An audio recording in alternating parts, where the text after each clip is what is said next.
Hey guys, tonight we slip quietly into the back streets of ancient Rome. The city doesn't sleep, not really, and neither do you, not when you're a baker.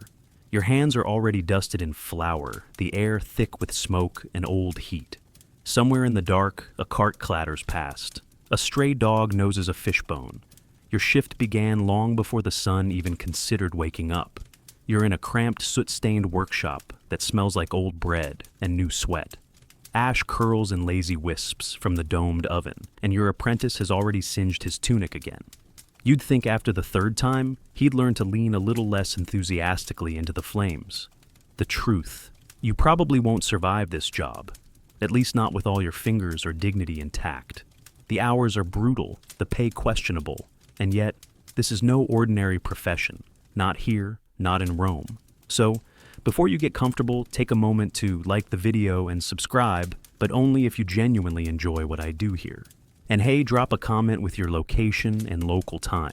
It's oddly satisfying knowing someone in Kansas is listening to Roman baking lore at 2:47 a.m. Now dim the lights, maybe turn on a fan for that soft background hum, and let's ease into tonight's journey together. You trudge toward the oven shoulders, aching before sunrise. The bread must be ready by morning, when thousands of Romans expect warm, crusty loaves to line the stalls of the bustling market. If you're late, it's not just your reputation at stake, it's a fine. Or worse, a visit from a magistrate with an extremely small sense of humor. You knead the dough with practiced indifference, hands moving almost of their own accord. The bread is nothing fancy panis plebeius, the people's loaf, but it keeps the city fed. And a fed city, you've come to understand, is the only kind that doesn't riot. That's the funny part. You're a baker, but in a way, you're also a safety valve for the Roman Empire. If you mess up, the entire neighborhood could explode in protest faster than a boiling pot of lentils. And yet, despite this life-or-bread pressure, you're oddly proud of your trade. Romans love their bread, maybe more than their gods.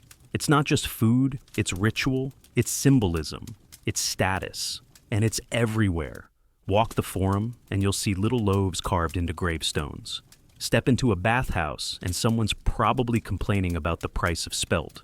There's even a phrase tossed around by bored senators, panem et circenses, bread and circuses. It means if you keep the masses fed and entertained, they'll ignore pretty much everything else. That phrase, that's your job security. And your curse. At the far end of the bakery, a mule stomps its hooves and snorts dust into your last remaining clean sack of flour. Great. That's tomorrow's panic sorted. Your fellow bakers, grumbling, flour-dusted, mostly bald, are already arguing about oven rotations. One insists his firewood is drier and therefore nobler. Another accuses someone of flour theft. Again. You consider stepping in, but decide it's not worth the emotional cost before caffeine. Then there's that oven, a low round behemoth built from volcanic rock, patched with layers of brick and radiating a heat that makes your eyeballs dry out. You toss in a few loaves, the crusts hissing against the hot stone. The scent rises instantly. Roasted grain, faint smoke, the whisper of something older than civilization. Because this is tradition. Roman bakers like you aren't just sweating in some grimy shop, you're inheriting the legacy of the Etruscans and the Greeks. You're reenacting a dance thousands of years old. One that involves blistered hands, ruined sandals, and occasional hallucinations caused by lack of sleep. Mainstream history books will tell you that Rome was built by soldiers, senators, and architects. But ask anyone who's ever gone hungry, it was built by bakers. Quietly, one loaf at a time. Still, there's another side to this. Not every loaf you make is equal. The patricians, the Roman elite, don't eat your bread. No, their loaves are fluffy, seasoned, imported wheat only. Yours are dense, dark, functional. You eat your mistakes. They feed theirs to swans. And yet, sometimes someone important walks in.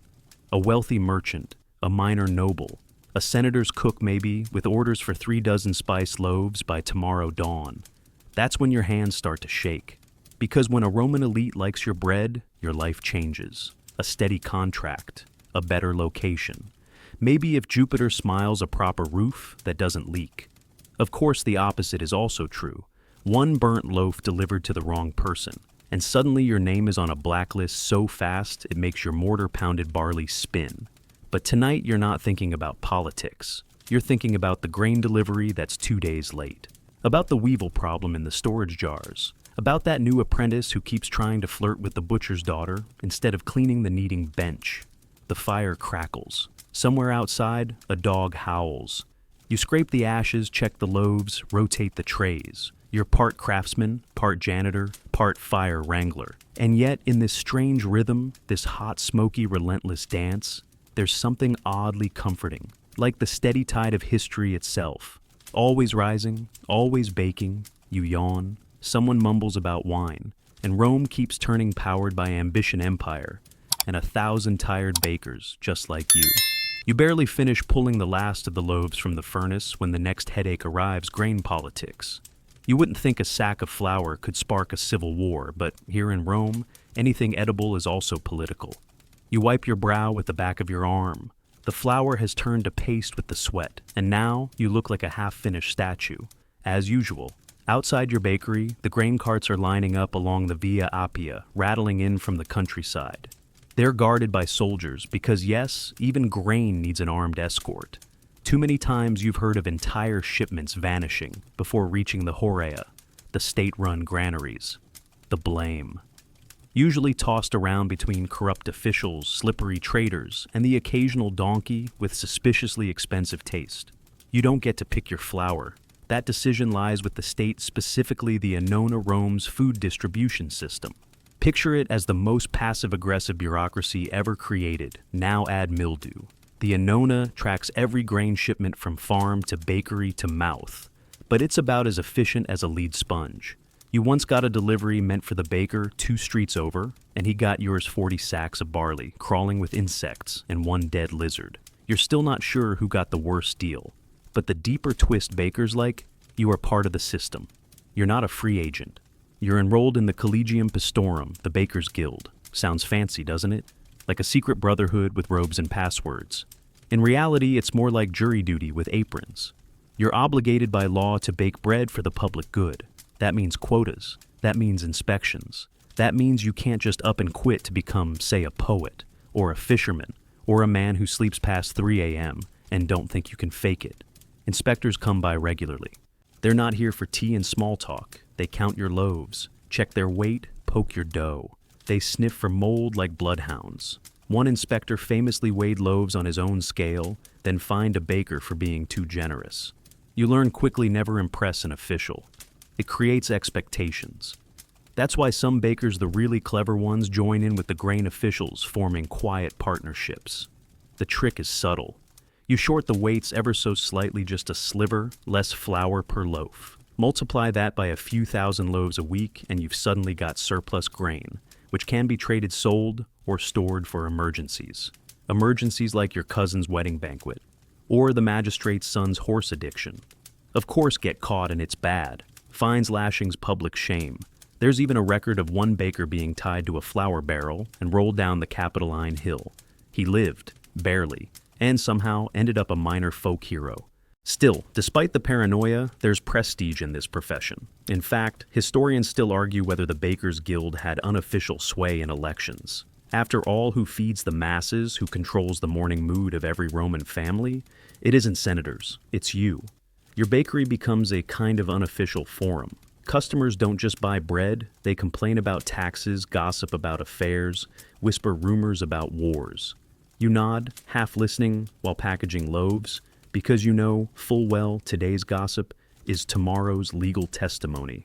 And then there are the temples. Every major god in Rome has at some point been offered bread. Some are even picky. Ceres, the goddess of grain. She wants the purest loaf, no crust burns, no shortcuts. You've baked for her altar once, and you still have nightmares about the priest's critique of your crumb structure. Even Augustus, yes, that Augustus knew how important bakers were. After a particularly bad famine, he invested heavily in grain infrastructure, warehouses, roads, harbor improvements. Not for the glory of Rome, for bread, for you. He wasn't being charitable. He understood what you've always known: the city can survive without poets. It can endure without philosophers. But take away its bread. The streets run red. You sigh and glance at your diminishing flour stash. There's talk that the grain barges from Egypt are delayed again. Another storm in the Mediterranean. Or pirates. or politics, or all three. Doesn't matter why. All that matters is your shelves by morning. You feel it, that knot in your stomach, not hunger, anxiety. What happens if you can't bake tomorrow? Who gets blamed? You, always you. Not the grain merchant, not the clerk who miscounted shipments, not the corrupt official who sold half the reserve to fund his daughter's marble bathtub. You. Because to the people, you're the last link in the chain. The one they can see. The one they can reach. One old man once threw a stale roll at your face and shouted, "You betray the Republic." It was a Tuesday. Your apprentice reappears, hair now fully powdered in flour, holding a pigeon that may or may not be alive. You don't ask. Some questions are better left unanswered in this line of work. But here's the secret. No one tells outsiders being a baker in Rome is not just about loaves. It's about presence, about trust, about ritual. You're a constant in a city forever shifting. Empires fall, emperors die, but breakfast must never be late. And you're still standing, flour-dusted, bone-tired, whispered about in markets and temples alike. Just another cog in the greatest empire on earth, with a spoonful of quiet power. The flour arrives late and it's suspicious. You notice the sacks are lighter than usual. You tilt one, and a small cloud of powder puffs into the air. Not quite the right shade, not quite the right smell. You dip a finger, taste cautiously. Yep, chalk. Again. It's not uncommon. In fact, in the underground economy of ancient Rome, flour isn't just wheat. It can be cut, stretched, or faked. Anything white and dusty is fair game for the desperate or devious ground. Chalk old dried beans, even pulverized bones from abandoned temple altars. You try not to think about that last one too hard. This is flour fraud, and it's practically a side hustle. It's also technically illegal, but so is crossing the street diagonally, and that doesn't stop half of Rome. Here's how it works. You buy 100 sacks of grain, water it down, with the cheap stuff, bake loaves that look fine, and sell them full price. Maybe you pocket the difference. Maybe you pay off a bribe. Maybe you just make rent this month. Whatever the reason, it's one of the worst kept secrets in the industry. The trick, of course, is balance. If the loaves are too light, people complain. If the color's off, customers gossip. If you push it too far, someone gets sick. Or worse, someone important gets sick. That's when the law gets involved, and Roman law. It's not exactly gentle. There's an actual statute dating back to the 12 Tables that bans adulterating grain intended for the people. But like many laws, it's written with a wink. Enforcement depends entirely on who you upset. One baker in Ostia was caught substituting spelt with crushed limestone. His defense, it improves digestion. The judge disagreed. The baker disappeared. Officially, he was exiled. Unofficially, he was probably repurposed as fish bait. You, of course, play it safer. Mostly. But even when you do everything right, people assume you're cheating. That's the burden of your trade. Flour disappears fast. And if you can't account for every ounce, someone's going to accuse you of pilfering it to sell on the black market. Which, honestly, is a thing. There's a man who walks past your bakery twice a week with a cart full of artisanal sourdough that smells suspiciously like your house mix. It doesn't help that Rome's economy is designed to make you twitch. Prices change weekly, sometimes daily. Grain shortages, shipping delays, political strife, everything affects your costs, but not your selling price. That stays fixed, regulated by the Praefectus Annani, the state food administrator. You can't just hike up your prices when the Nile floods or a war breaks out in Gaul. You're expected to absorb the loss, like a sponge, a poor, crumbling sponge. And so yes, some bakers cheat, a little, out of necessity. But then there's the real dark stuff. Historians still argue whether a secret cartel of bakers ever existed, a shadowy network that manipulated grain weights, bribed grain officials, and fixed prices across entire districts. The evidence is murky, but every now and then, a stone tablet surfaces with mysterious etchings. Names, weights, codes, maybe a bakery ledger, maybe something darker. You're not part of any cartel, officially. But you have been invited to an after-hours wine tasting by a man who owns 5 bakeries and never seems to sleep. He said it was just to chat about flour suppliers. You declined. Too many rumors, too many witnesses who vanish after wine. But even without the cloak and dagger drama, there's still pressure. Every day someone offers you something in exchange for better bread. Not bribes exactly, more like incentives. The butcher's wife wants softer crusts and promises you her husband's leftover fat for your fires. A senator's housekeeper hints at a raise in your rations if her master's breakfast loaves have more of that golden color. You don't ask how she knows what golden means. You just nod. It's all part of the game. Still, some people go further. There's an old trick fluffing bread with fermented urine. You heard it once from a disgraced baker who swore it added airiness. You decided right then never to eat street bread again. Another adding gypsum to make the crust shinier. Looks great, probably toxic. A minor detail in ancient Rome. You start watching everyone closely. A baker's face can tell you everything. Sunken eyes, probably skipping wheat and using bean flour. Overconfident smile, definitely hiding chalk. Cracked knuckles with no burns. He's not baking, he's selling. You, though your hands are burned, your eyes are dry. You bake. Even your apprentice, young and dumb as he is, knows better than to cut corners now. Last time he lightened a batch of dough with old lentil flour, the bread turned green. A kid bit into it and screamed it was cursed. You laughed, then got fined. The city's food inspectors have no sense of humor. You can't blame them. A poisoned loaf isn't just an accident, it's a riot waiting to happen. Remember that phrase from before, panem et circenses. It's not just a slogan, it's a warning. The people will tolerate anything, except hunger. And when their bread is foul, they burn down bakeries first, then the Senate. So, you work clean as you can. You sift mixed need and test. You bribe, no one take no shortcuts, and pray the gods don't mock your integrity by sending weevils again. Because here's the hard truth, even if you do everything right, you're still vulnerable. The city is massive, unstable, loud, and hungry. You're a baker in ancient Rome. You hold the morning in your hands. But sometimes it feels more like you're holding a loaf-shaped grenade. You knew this day would come. Your bakery's tiny door creaks open just after dusk, and in walks a man with manicured hands and a frown that looks practiced. Behind him, 2 silent servants and a tray of silver coins. He doesn't introduce himself. He doesn't have to. That sash, that perfume. The way his sandals don't have a single scuff, he's imperial staff here to deliver a simple message. You're baking for the emperor. And just like that, your life gets a whole lot more complicated. The order is clear and specific: 3 dozen panis candidus, the purest white bread Rome can produce. No charring, no cracks, no crumbling edges. It must be perfectly round, perfectly fluffy, and taste like Jupiter himself kissed the wheat. And it must be delivered by sunrise. Your first thought? You don't have flour pure enough for that. Your second? You'd better find some. You send your apprentice sprinting to that one obsessive baker across town, Marcus, the one who talks to his flour and claims he bathes his sourdough starter in goat milk. He's annoying. He's also the only one with a private stash of imported Cappadocian wheat grown in volcanic soil and sifted until it floats. You barter 3 honey cakes and a favor that will probably haunt you in 5 years. But you get the flour. Back in the bakery, the pressure tightens around your chest like a laurel crown made of hot iron. You know the stakes.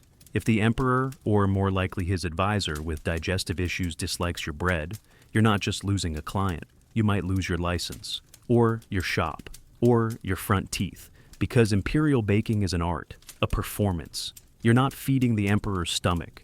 You're feeding the empire's illusion that Rome is order, perfection, divinity, right down to its crumbs. You work in silence. You mix knead and shape like your ancestors are watching. You roll each dough ball like it's a newborn deity. You check the fire, adjust the oven stone, wipe your hands 10 times more than necessary. There's no room for error. The dough rises. You hold your breath. One crack in the surface and it's all over. And as you slide the loaves into the oven, your heart races like a chariot in the Circus Maximus. The room smells like toasted history, like the hope of a baker whose future depends on gluten strands. You wait. The fire is steady. The crusts begin to brown too fast. You curse under your breath, grab a damp cloth, wave it at the oven's mouth to cool the flames, praying to Fornax, the goddess of ovens. Yes, she exists. Yes, you're a believer tonight. The loaves finish. Perfect almost. You spot one loaf with a shallow split. You set it aside and replace it with an extra. You're not taking chances. When the sun finally peeks over the rooftops, you're already standing outside, loaves wrapped in cloth, arms, aching eyelids twitching.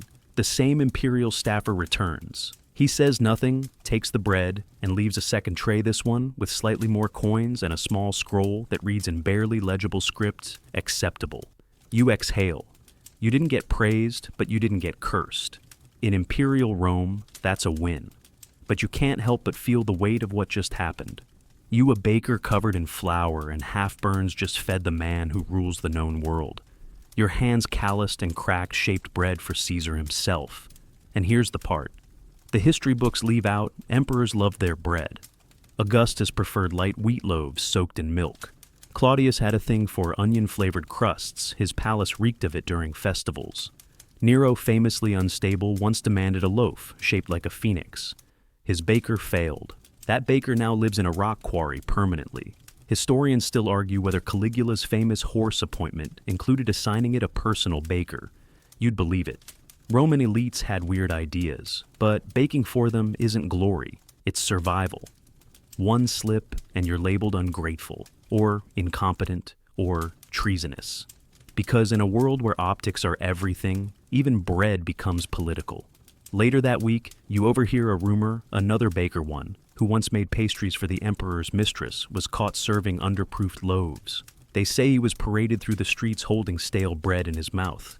You decide to double-check your oven calibration. Twice. The bakery feels different now.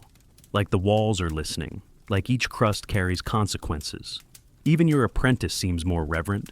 He watches you shape the dough with new respect. Or fear. Hard to tell. But one thing is certain, you're no longer anonymous. Someone in the palace knows your name. And if they remember it, you might earn more commissions. More coin, more recognition, or more trouble. Still in the quiet hours before dusk, as you clean the flour from your arms and sip your last swallow of wine, you allow yourself a smile. You did it. You fed the empire, and your loaves didn't burn. The silver tray from the imperial order still sits on your shelf, glinting smugly in the afternoon light. You haven't moved it, not out of reverence, but out of confusion. You're a baker, not a politician, and yet suddenly you're doing paperwork. Why? Because you've just been roped into one of Rome's least glamorous positions, bread bureaucrat. It started with a polite knock on the bakery door. You opened it mid-flower sneeze to find a clerk holding a scroll the length of your workbench. He read it aloud monotone without blinking. You are hereby appointed Assistant Distribution Assessor for Regio 9, effective immediately. Duties include, and you stopped listening when he said immediately. You try to protest. You try to explain you're barely sleeping, as is that your apprentice once confused salt with powdered marble. But the clerk just shrugs. Orders from the prefect. And now, congratulations, you're not just baking bread, you're managing Rome's bread quotas. Here's what that means. You're now partially responsible for making sure every family in your district receives the correct number of loaves per day at regulated prices using officially designated flour delivered within a government-approved window. What could possibly go wrong? Everything. First the ledgers, stacks of wax tablets detailing household rations, delivery routes, approved vendors, and about 7 separate formulas for calculating fair price based on monthly grain volatility. You feel your soul trying to escape through your eyeballs. Second, the math. Romans didn't have zeros. Do you know how hard it is to run a census-based distribution system with no zeros? Third, the people. Everyone wants more than their share. Everyone has a story. My cousin's visiting. My goat ate the last loaf. I dropped mine in the latrine. Does that count as consumed? You try to be fair, but it's like handing out olives at a gladiator match. To make it worse, you're not even paid for this. It's expected. A civic duty, like jury service if the jury had to bake its own benches. And then there are the audits. Once a month, sometimes more, a man in a mustard-colored tunic named Flavius shows up, pokes around your shelves, mumbles about grain discrepancy margins, and always leaves with 2 free loaves and a suspiciously cheerful smile. You wonder how many bakers he's audited today. The records are impossible to balance. One day, you're over by 20 loaves. The next, you're under by 15. Where did they go? Spoiled, stolen, eaten by that suspicious cat who keeps loitering by the storage bins. Historians still argue whether the Annona's bread tracking system ever worked as intended. Some say it was a marvel of civil logistics. Others claim it was just a massive illusion to keep people calm while the grain spoiled in corrupt warehouses. You're leaning toward the illusion theory. But even under the weight of scroll stats and civic expectations, your bakery survives. Sort of. You now run on coffee substitutes made from burnt figs and hope. You catch sleep in 5-minute bursts, standing upright like a tired statue. There's one saving grace power. It's subtle, but real. As an official assessor, people treat you differently. Neighbors offer unsolicited wine. A widow brings her finest olives just because. One local vendor insists you sample every single kind of cheese she sells twice. And let's not pretend it doesn't feel good. You, the flour-covered ghost who once got ignored at public baths, now get nods of respect, invitations, influence. There's even talk you might be invited to the Collegium Pastorum's annual feast. Big deal. Real tablecloths. But power comes with scrutiny. One morning, a group of bakers confronts you. They accuse you of favoring certain families, of slipping extra rations to friends, of using your new position to crush rival bakeries. You're stunned, defensive, until you realize something worse. They might be right. Not intentionally, but maybe you did approve extra flour for that nice old man with the limping dog. Maybe you did prioritize that wine seller's order because she compliments your crusts. The line between honest administration and quiet corruption blurs fast in the bakery haze. Still you carry on, because what else can you do? Say no. You bake, you count, you report, you nap, standing up. One night, you find yourself dreaming of loaves rising slowly, silently, then screaming your name in Latin. You wake up screaming back Pister Maximus, and realize you may be having a small breakdown, but the work doesn't stop. Bread is Rome's heartbeat, and now you're part of the rhythm. Your fingers are still calloused. Your apron still smells like burnt crust, but your name, it's on scrolls. Your word. It weighs something now. And whether you like it or not, your oven isn't just baking loaves anymore, it's baking policy. You knew the day would come when something truly irreversibly awful would happen. You just didn't expect it to be so loud. The riot begins with a rumor, a whisper carried faster than wildfire through the cobbled streets of Reggio 9. The grain ships are late. Again. Or maybe it's the grain ship sank. No one seems to know for sure, but it doesn't matter. Hunger makes truth a luxury. And who does the city blame first? You.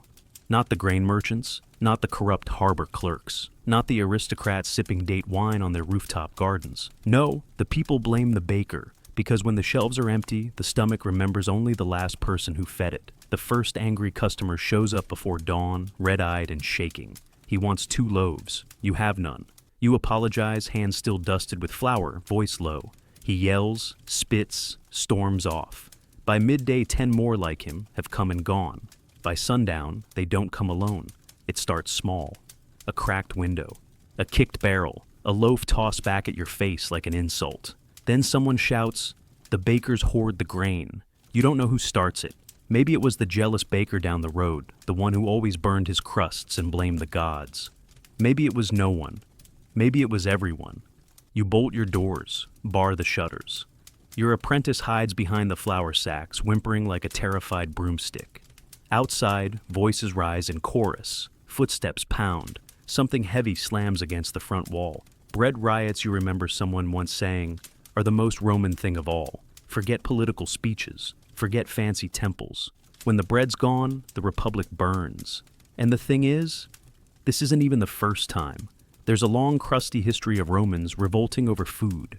In 190 BCE, crowds stormed a warehouse when moldy loaves were handed out as rations. One praetor lost 3 toes and a wig. The wig was never recovered. Even Augustus, the great stabilizer, faced unrest when wheat shipments fell short. To pacify the people, he didn't just lower prices, he introduced free grain distribution for life. A genius move, a logistical nightmare. Historians still argue whether the Cura Annonae Rome's food supply system was a clever civic invention or a slow death trap for administrators. But you're not arguing tonight. You're sweating. You peek through the shutter crack. Torches, at least a dozen, maybe more. One man is holding a sign made of bread crusts. You have to respect the commitment, and then it happens. Someone throws a stone, it hits your oven chimney, a cascade of soot collapses inside, coughing into your workspace like an angry ghost. Another stone, then a torch. You scream, not words, just a sharp involuntary sound from your chest. You run to the water bucket empty, Of course it's empty. Your apprentice used it to bathe yesterday. The door creaks, splinters. You brace against it, heart pounding like a smithy's hammer. And then, soldiers. Not for you, for the crowd. A unit of urban cohort storms the street shields up shouting commands in clipped Latin. The crowd scatters, most of them melting back into alleys, curses trailing behind. You slump to the floor. Smoke. Ash. A bent ladle that used to be your mother's. Everything smells burnt. You survived, but just barely. Later, a magistrate visits, offers condolences with the warmth of a cold eel, says the city will look into the situation. You don't hold your breath. The next morning, the news spreads one bakery in Reggio 8 was set on fire. 2 others were looted. One baker jumped in a barrel and floated down the Tiber for safety. You make a mental note to try that next time. The damage to your shop is minor, but the damage to your nerves is permanent. You sleep with a peel under your pillow now. Still, you reopen. Because what choice do you have? The people still need bread. The city still turns. And you, baker of Rome, must feed it. But now there's a scar, not just on your wall, but in the air. You hear whispers in the market. That's the one they almost burned. You wonder if that makes you feared, or respected, or just unlucky.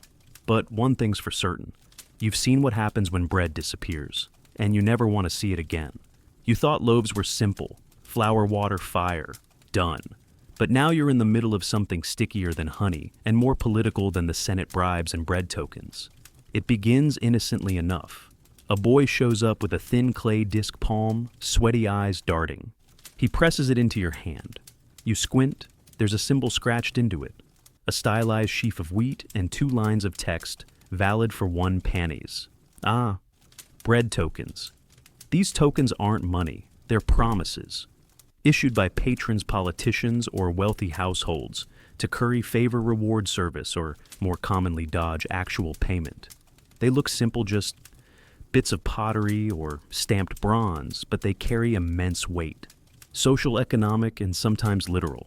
You once saw a woman try to pay with a token so thick it could knock out a mule. Rome runs on them. Want a vote, hand out bread tokens. Want a favor from a neighbor, bread token. Want a second chance from a furious wife after missing her birthday? You better believe that bread tokens gilded and scented with cinnamon. Soon they pour in tokens from senators, from priests, from a centurion whose left eye twitches whenever you mention sourdough. You try to keep track, you really do. But your shelf of pending loaves grows faster than you can bake. One day a customer waltzes in with a counterfeit token. It's clever, slightly smaller, crude etching. Smells like goat. You spot it, squint, and slide it back. He laughs as if you're in on the joke. Come now, baker, a loaf is a loaf. You reply deadpan. And a fine is a fine. He doesn't return. But now you're suspicious. You start examining every token under candlelight. You tap them, weigh them, sniff them. You develop a 6th sense somewhere between accountant and alchemist. It's exhausting. Your apprentice begins dreaming of tokens chasing him through alleys. And then the bribes begin. Not bribes for bread, bribes to ignore tokens. A woman draped in silk voice like syrup offers you a ruby pin in exchange for fulfilling 12 invalid tokens. They belong to my uncle, she says, a war hero. You almost fall for it. Then remember, her uncle was last seen trying to sell pigeons as sacred doves. Another man offers exclusive rights to distribute your bread at his tavern. Sounds good until you realize he's also offering that deal to 5 other bakers, one of whom just broke his nose in a token-related tavern brawl. This is the new game now. Bread tokens are currency clout and chaos. Some bakers hoard them, cash them in, all at once like grainy lottery winnings. Others trade them, secretly bartering tokens like rare coins. You even hear of one baker who used them as dowry for his daughter. Her new husband was less impressed when he realized half were expired. Historians still argue whether the token system helped stabilize food supply or just added a fresh layer of dysfunction. One famous letter from Cicero complains about this confounded bread token economy and describes his attempt to pay a baker with a handshake and a compliment. The baker did not accept. You start keeping ledgers. You organize your tokens by issuer, by symbol, even by rumored reliability. Some have known value, others are a gamble. One scratched copper coin supposedly issued by a Vestal virgin is either priceless or the product of a very creative blacksmith. Then there's the underground. Yes, Rome has a bread token black market. A man approaches you near the forum, cloak pulled tight, whispers, "Wanna buy the emperor's token? One use only. Guaranteed." You walk away, fast, but curiosity itches at your brain for days. What if it's real? What does it buy a loaf? Or a pardon? Meanwhile, actual customers are getting frustrated. Why does she get bread and I don't? That man cut the line with a pebble. I gave you a token last week, where's my wheat roll? You try to explain, to clarify, to point at the mountain of tagged tokens you're sorting through. No one cares. They want bread. Now. So, you make a decision. You paint a sign, token redemption, every 5th day only. It causes a minor uproar. 2 customers faint. A third throws a stale crust at your door, which rebounds and hits her in the face. Karma is quick today. But after a week, things settle. The token line forms predictably. The bribers ease off. The system stabilizes. Sort of. You breathe easier. Until one evening a delivery boy arrives. He hands you a scroll. You unroll it. It's from the palace. You've been summoned. Apparently one of the emperor's cousins received a token for your bakery, and it was rejected. You blink. Swallow. Feel your soul roll off the table. Because whether it was fake or expired or scribbled by a drunk poet, you rejected a royal token. And in Rome, that's not just bad business. You don't sleep that night. How can you? You're pacing across flour-streaked tiles, heart banging harder than your apprentice's attempts to clean the kneading troughs. You've been summoned to answer for the rejection of a royal bread token. You might as well have slapped Caesar's cousin in the face with a cold focaccia. Morning comes too fast. You arrive at the appointed building, a pale marble annex near the Palatine Hill. Not the main palace, thank the gods, but close enough to smell trouble. A slender official meets you at the entrance. He doesn't speak, just gestures with a stylus toward a wooden bench. You sit, you wait, you sweat through your best tunic. Finally, you're called in. A woman greets you, mid-30s, clean-cut robes, eyes sharp as broken amphora. She introduces herself as Praetoria Vesta, an administrative liaison for Imperial Hospitality Affairs, which is bureaucratic for people who get yelled at, when nobles don't get snacks. She holds up the token. You recognize it instantly, bronze sun-shaped stamp inscribed with Domitia LEC, 2 loaves. Ah, Domitia, you remember the token. Faintly chipped faded etching looks suspiciously like a forgery, made during a late-night wine binge. You flagged it, filed it under unverified. You didn't destroy it. You just didn't bake for it. Is this your mark? Praetoria asks. You nod. Quietly. She raises an eyebrow. You know Lady Domitia used this token at her private villa, expecting fresh bread. You do now. She was served figs instead. She hates figs. You murmur something about your token verification policy, your doubts the flood of counterfeits. She interrupts. This token, she says, was a gift from the emperor. Ah, well, you may now cue internal screaming, but then surprisingly she doesn't threaten you, doesn't exile you, doesn't assign you to clean the latrines of the Colosseum with your face. Instead, she leans in. You're not the first baker to question a Domitia token, she whispers. They've been generous, too generous. And just like that, you're pulled into the secret world of imperial token abuse. Apparently, Domitia, niece of the emperor and hobbyist patron of the arts, is distributing tokens like confetti at a gladiator parade. She hands them out at baths parties, horse races. Some are real, most aren't. She even gave one to a man who brought her a peacock fan.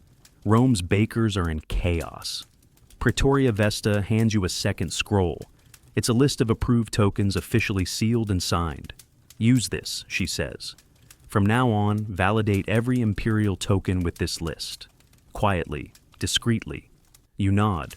You nearly bow. You flee before she changes her mind. Back at the bakery, you're different now.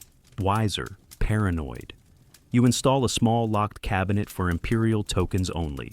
You start marking dates of issue, signature variations, and smell profiles because one counterfeit had traces of lavender perfume. Not joking. Then one afternoon, something odd happens. A boy brings in a loaf for the Temple of Juno. No payment, no token. Just a soft voice. The priestess said you'd know. You don't, but you send the loaf anyway. Next day it's returned with a symbol carved into the crust. A half circle, a spiral, A dot. You squint at it confused. Then it happens again. A second delivery. A different symbol. Same source. Soon you start noticing other symbols carved lightly into the top of ceremonial loaves, barely visible, always unique. A moon, a fish, a hand. You ask around, no one talks. But the temple boys smirk knowingly, and one baker whispers, "You've been marked." Apparently, among Rome's more mystical circles, there's a growing belief that bread carries intention, that carved symbols can influence outcome. A loaf with a fish brings luck at sea. A crescent moon eases childbirth. A hand. That's a protection charm. It sounds like nonsense until a customer returns to thank you. She swears the bird-marked bread you gave her cured her husband's limp. You check your ledgers. You never carved a bird. That's when you realize someone else is carving them. Your apprentice denies everything. Too enthusiastically. You begin to suspect your night porter, the silent old man, with an unblinking stare and a suspicious knowledge of obscure deities. He never explains. He just smiles. Soon people start requesting the symbols. Some pay extra. Others offer gifts, jewelry, wine. One even gave you a live chicken. You named it Crispus. You resist at first, but you know how Rome works. What begins as superstition becomes social expectation. You begin learning the symbols, practicing in secret. You carve them into dough with the tip of your stylus. Not every loaf gets one, only those who ask, or those you deem in need. You've become unintentionally a baker mystic, and Rome loves it. Now your loaves aren't just food. They're messages, blessings, charms. People whisper your name like you're half priest, half magician. You're still the same tired baker, but your dough, it's become divine. The bakery smells like ash and triumph. You've survived riots, bribes, bureaucracy, and mysticism, and just when you start to believe things might finally settle into a predictable rhythm, boom, your oven explodes. Not fully, but enough. It's a low guttural whomp, followed by a hiss of escaping steam and a flying brick that very nearly decapitates your apprentice. He ducks. Barely. A shelf of drying herbs collapses instead, showering the room in rosemary and panic. You sprint across the room, heart thudding louder than the commotion. The oven mouth gapes like a wounded beast, the top corner blackened and cracked. You can already smell singed bread, melting resin from the door hinges. And something else, something that smells like a regret you didn't know, could burn. This is the hidden side of baking in Rome. Because for all the romantic visions of golden loaves and warm hearths, baking is dangerous, and it always has been. A Roman oven isn't a quaint, cozy fireplace.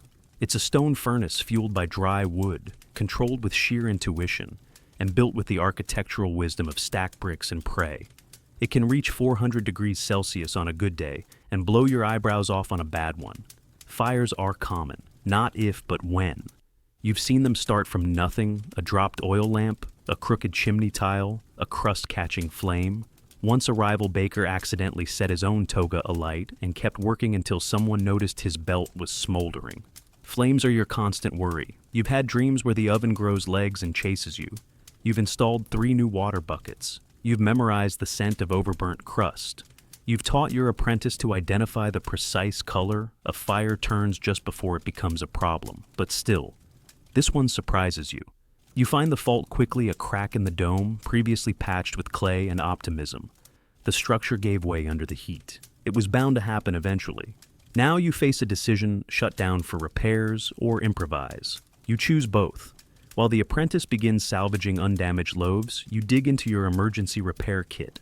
Bricks mortar, a pair of thick gloves, and the shattered remains of your sanity. You start layering patches like a battlefield medic. You even mutter a quiet prayer to Fornax, the oven goddess. Again. People forget about Fornax. She's old, obscure, half domestic, half wild. Romans used to hold a festival for her Fornicalia, where families would toast grain in her honor and pray their ovens wouldn't kill them. These days, no one celebrates her except panicked bakers and smoke-stained chimney sweeps. You're one of them now, a believer by necessity. By nightfall, the oven limps back to life, held together by willpower and ancient curse words. The loaves go in. They come out decent, not divine, but edible. You sleep for 2 hours, sitting upright, clutching your longest peel like a spear. And the next morning, you meet with the inspector. Yes, because of course the city safety office has scheduled your monthly oven audit today. His name is Servius, and he arrives with a scroll, a scowl, and a tendency to poke things with his stylus. He examines your oven, taps a few bricks, sniffs the chimney, writes something down, taps again. Finally, he mutters, "Technically functional, barely," then adds, "I've seen worse. One baker used dung bricks." You blink. Was he fined? No. Servius says. He died. Cheery fellow. You get a warning, not a fine. Mostly because you offer Servius a hot honeyed bun and pretend not to hear his muttered comment about needing better bribes. Still, the oven's not your only danger. There's also the flower room. Yes, the flower room. A peaceful sounding place until you realize that a tightly packed storage room full of fine powder and open flame is basically a dust bomb. One spark and it's Pompeii in miniature. You've started watering the floor before each shift. You've hung signs that say things like, "No sandals dragging." You've forbidden torches and are considering banning candles altogether. But accidents happen. You recall one tragic tale, a bakery in Subura ignited during a wedding order. The couple survived. The baker did not. His name, also Servius. A different one. Common name. Uncommon ending. Even beyond fire, you've got other threats. Burns, for instance. Your forearms look like maps of distant provinces marked with red lines and puffy ridges. You've got scars from dough, too hot trays, too slick oil, too angry. Once your apprentice tried to fix a jammed oven door with a metal poker, bare-handed. He screamed so loud the neighbor's goat fainted. You keep burn solve in a jar made from repurposed amphorae. You apply it nightly. It doesn't help. It just makes you smell like minty defeat. Then there's the flour itself. Yes, flour. Supposedly innocent. But spend 20 years breathing it in and your lungs start sounding like a broken bellows. A baker in Ostia once coughed up a puff so dense he triggered his own asthma attack. You're not there yet, but you've started coughing in rhythm with your oven's wheeze. Still you work, you always work, because danger is part of the craft, part of the rhythm. You dance with heat, you flirt with collapse, you cradle chaos in a crust, and somehow, miraculously, you make bread. It begins with a knock, not just any knock, the kind that's too polite, too firm, and somehow final. Like a law has arrived at your door. You open it half covered in flour and find a man in an official tunic. He looks bored. He's holding a scroll. This is rarely a good combination. By decree of the city quaestor, he announces your position as Pistor Civicus Public Baker is now binding, permanent, and hereditary. You blink. I'm sorry what he sighs, as if you were the one being difficult, and recites from the scroll. Henceforth your trade passes to your heirs. Failure to maintain bread supply or secure a successor may result in the confiscation of property or reassignment to penal labor. You stare at him. He hands you the scroll, walks away, and just like that, you realize you've been drafted into eternity. It's true. In Rome, certain trades particularly, ones vital to public order, were designated hereditary obligations. Bakers, millers, even some fullers. If you were registered as one, your children had to be one too, like it or not. It wasn't always like this, but as Rome grew bloated, chaotic, and impossible to feed, the state grew desperate, and desperate states trapped their specialists. You sit down, slowly. Read the scroll again. The words don't change. Your son, who currently wants to be a chariot racer or a lizard trainer, must become a baker. Your daughter, who carves poetry into bread crusts for fun, must someday manage yeast inventory. You want to protest. But to whom? The law isn't wrong. You're essential. You feed hundreds. You stabilize a neighborhood. You prevent riots. But you are also tired, and now apparently immortal through bureaucracy. You start noticing others like you. Bakers, barbers, blacksmiths, each one locked into their craft, like spokes in a crumbling wheel. They nod at you with knowing glances. You are now part of the eternal guild. Historians still debate how binding this really was. Some records suggest enforcement was spotty. Others show harsh penalties. One scroll describes a baker's son who ran away to become an actor. He was arrested shave bald and made to knead dough in chains for 3 years. You show that story to your son. He doesn't laugh. You try to soften it. You tell him about the poetry of bread, the golden crust, the soft interior, the smell of wheat rising with the dawn. He squints. Can I still have a pet lizard? You sigh. Yes. but it'll have to wear an apron. Meanwhile, other families see opportunity. A neighboring baker, let's call him Lucius, starts training his entire brood, ages 5 and up, in every bakery task. One mixes, one stacks, one yells at customers in 2 languages. They move like a unit, like a cult made of yeast and anxiety. You realize if your children don't train, your bakery could be taken, or worse, absorbed. There's a clause in the scroll. You missed it the first time. It reads, in absence of a competent heir, operations may be reassigned to another Pistor Civicus in good standing. Lucius is in good standing. You double your family's training sessions. Your daughter perfects her sourdough. Your son learns to sweep without spilling flour. Even your wife, who once refused to enter the bakery on principle, starts inventorying jars. Your home becomes a bakery annex. Dough under the bed, starter jars on the windowsill, flour in the bath. You start dreaming in bread weights. Then one morning, something strange happens. A man arrives with a gift, a miniature statue carved from olive wood. It's of you, holding a loaf, smiling. He says his wife gave birth the night she ate one of your blessed crescent breads. They named the baby Panis. You don't know whether to be honored or horrified, but something shifts inside you. You begin to see your trade not as a trap, but a legacy. You are part of a chain, a long, stubborn, flour-dusted chain stretching backward and forward through time. Your grandfather baked during a flood. Your father baked during a tax revolt. Now you bake during shortages audits and increasingly spiritual loaves. Your children may complain. They may dream of lizards and racing, but they'll inherit something real, something warm, something that feeds. It's not just bread, it's belonging. You run your hand along the oven's soot-black stones. They've seen more than emperors. They've outlasted reforms. They've survived fire, flood, famine. And now, so have you. You used to think the bakery was just a place of work, a place of sweat and schedules and occasionally flaming loaves. But one quiet afternoon, when the sun casts amber light across the tiled floor and the city buzzes at a low hum, you move a sack of barley and discover something curious. A tiny altar, tucked behind the flour sacks under the lowest shelf, no bigger than a bread box. Carved stone. A soot-black figurine at its center, half woman, half flame. You blink. You didn't put it there. Neither did your apprentice, or your children. It's fornax. Not the vague idea of her you mutter to when the oven misbehaves. This is different. This is intentional. And she's surrounded by offerings, burnt crusts, a drop of honey, a dried fig. Someone's been feeding her. You stare at the altar for a long time. The room feels quieter, warmer, and then it clicks. Your night porter.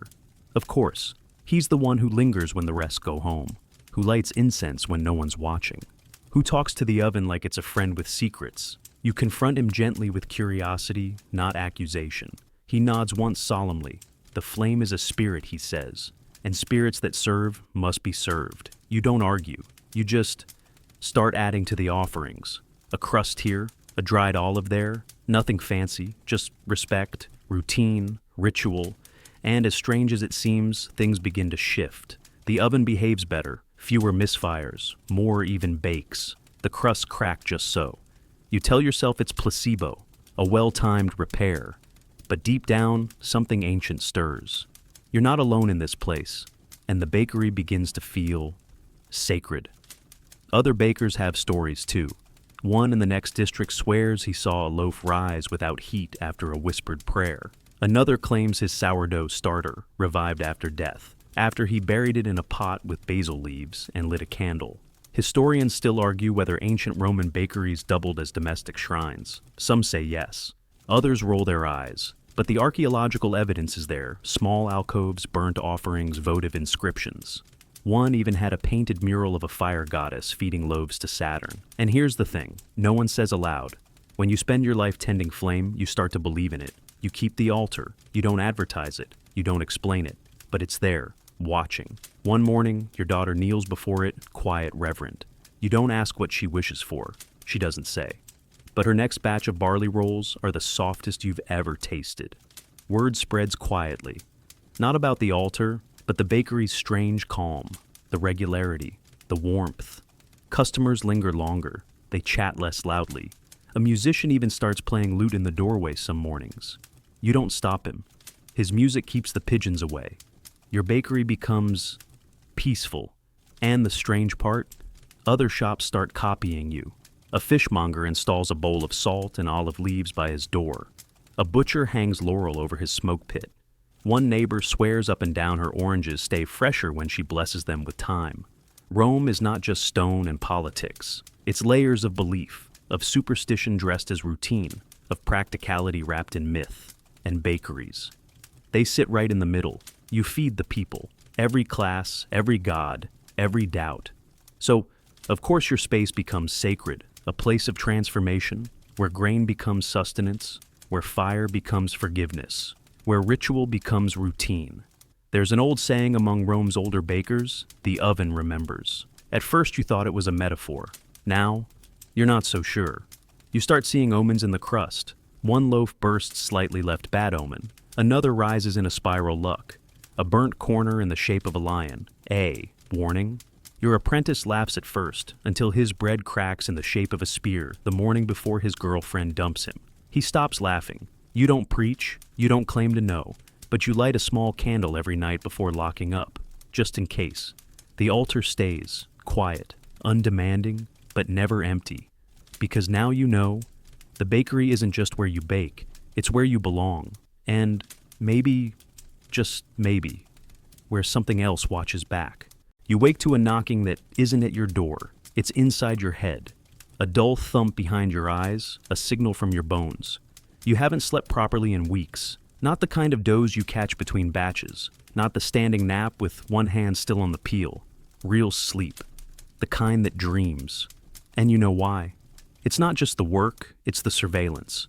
Because somewhere along the way, Rome decided bakers weren't just essential, they were also suspect. It started small. A note pinned to your wall from the local food official, random inspection forthcoming. Keep accurate ledgers. Fair enough. Then came the visits more frequent, more pointed. Inspectors arriving unannounced, watching your loaves cool, measuring crust thickness with bronze rulers. Then came the whisper. That other bakers were reporting each other. That someone had accused you of hoarding. That you were on a list. You don't know which list. Rome has many. Some are for audits. Others for public honors, a few for exile. You start to notice patterns. A man in a red sash lingers too long outside your bakery 3 mornings in a row. Doesn't buy, doesn't speak, just watches. A young woman customer asks how many loaves you bake per hour, then per day, then per week, then smiles too politely and leaves without a purchase. Your apprentice jokes, maybe she's just really into bread. You don't laugh, because now you feel it the eyes. On your back, on your ledgers, on your oven, Rome doesn't trust its bakers. And you understand why. You have too much power. You know who eats, who doesn't, who gets extra, who begs. Your bakery is more informative than any census. So, the city monitors you. And they don't just watch, they control. You're forbidden to quit. That's right.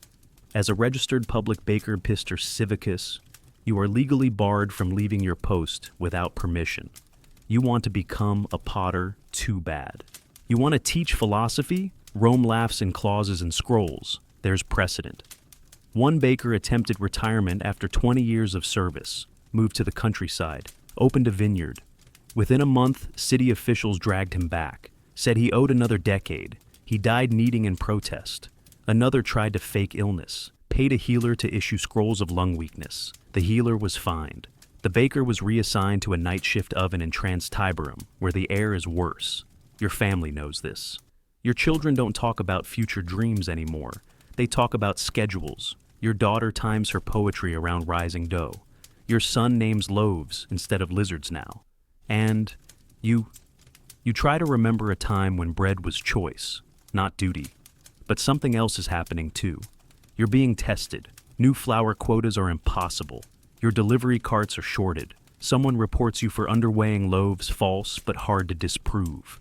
A temporary clerk arrives. He counts every bag of grain, taps the barrels, demands receipts for every spoonful of salt. You try to cooperate. You smile. You offer warm bread. He declines. It's not personal. It's policy.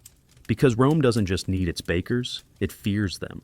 Historians still argue whether this level of control helped or harmed Rome's food supply. Some say it prevented hoarding and starvation. Others say it broke the bakers before it saved the bread. You feel broken, but you continue. Because somewhere between exhaustion and obedience, there's a space called ritual, and ritual is survival. You still light the candle by the oven each night. You still press your thumb into each blessed loaf. You still check the fire at dawn, even when it's already burning. And when the city watches, you let it. Let them count your loaves. Let them sniff your flour. Let them scribble on their wax tablets. Because at the end of the day, they can regulate the bread, but they can't taste it. They don't know what it's like to pull a perfect golden loaf from the fire's steam, curling in soft ribbons, crust whispering as it cools. They don't know how many hands you've fed, how many children you've calmed, how many gods you've honored with flour and fire. You are tired, you are watched, you are not free, but you are still the baker. And in Rome, that's something they can't quite control. It begins with whispers. Soft ones passed between cart drivers and crust sellers, murmured over watered wine in shadowed taverns. Not the usual gossip about spoiled grain or political scandals, but something different. He bakes without quotas. No tokens, no scrolls, just loaves. They say he walks the hills, freely. You hear it first from a delivery boy, eyes wide with awe. He calls the figure the free baker. You chuckle, shrug, a myth surely. A bedtime tale for overworked apprentices. Until one night, a loaf appears on your doorstep. Still warm, coarse crust. Marked not with a temple symbol nor civic brand, but with a single thumbprint pressed dead center. You taste it. And you know, it wasn't made under inspection, not weighed, not logged. It was made free. And suddenly the whispers feel real. You start asking questions. Careful ones. Casual.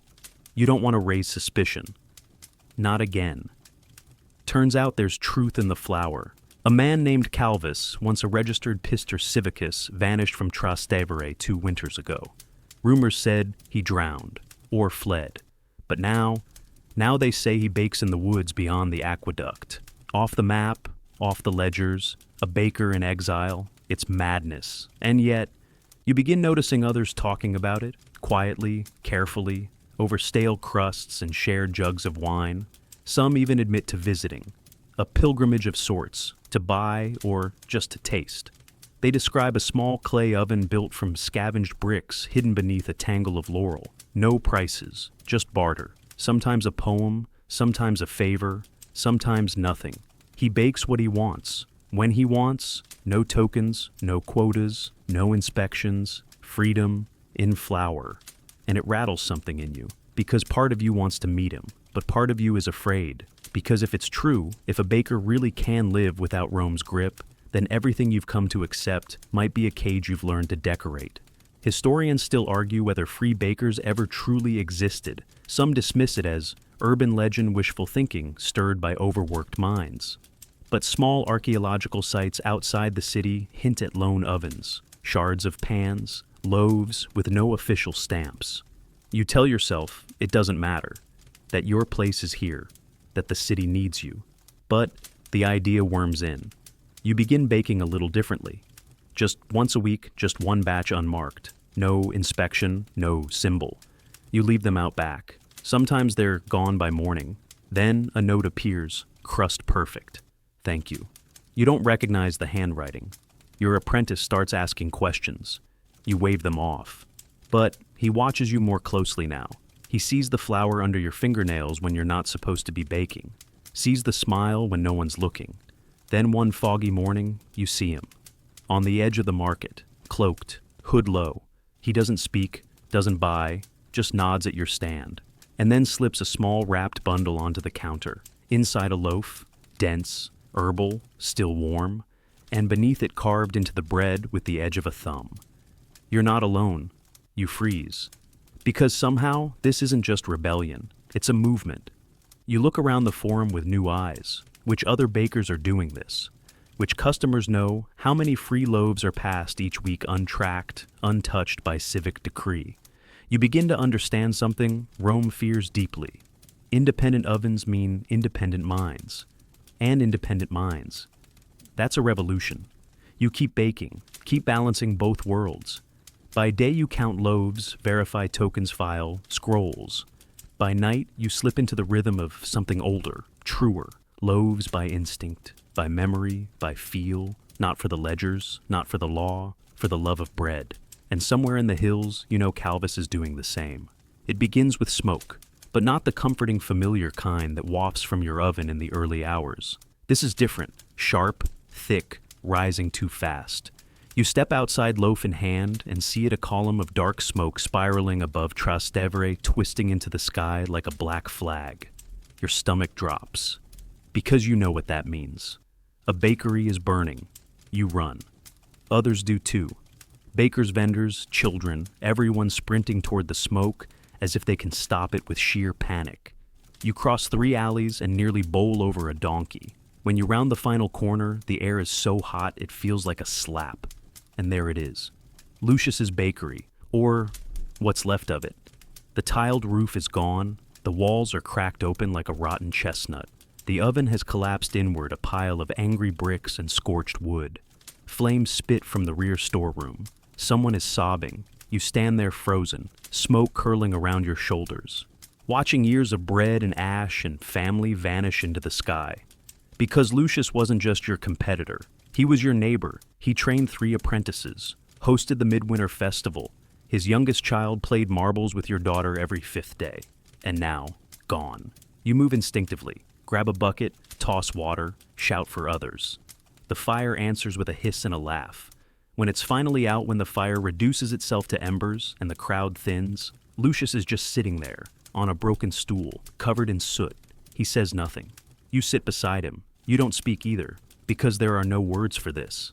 This is the great bakery fire of Trastevere.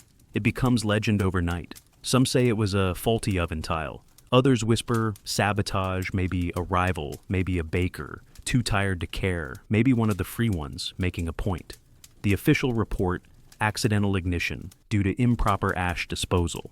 But you saw the way Lucius looked at the inspector, saw the fear in his eyes, the silence, the story he wasn't allowed to tell. And that's when you realized Lucius had been pushed too hard. The quotas, the inspections, the fines, the stress of legacy, the fear of failure. He'd been cracking like old stone for years. And that fire. It wasn't an accident. It was inevitable. You help him rebuild. You gather other bakers, share supplies, even lend him your apprentice temporarily. Lucius resists at first, pride wounded, but pride doesn't mix dough. And humility rises faster than yeast when your walls are gone. The rebuilding becomes a community ritual.